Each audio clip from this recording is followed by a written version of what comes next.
Hi, I'm Courtney, the creator of the Read Between the Lines method, built for students who can read fluently but still struggle to explain what they've read.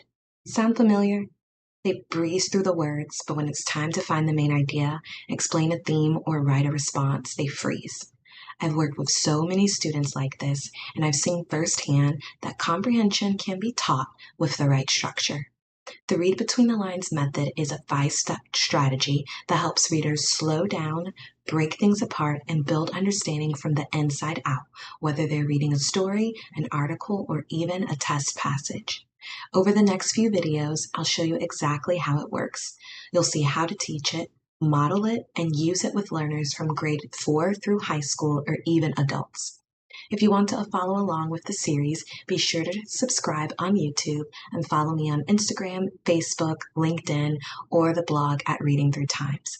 That's where I'll drop new videos, freebies, and tools you can use right away. This is more than reading. This is reading between the lines, and I can't wait to show you how.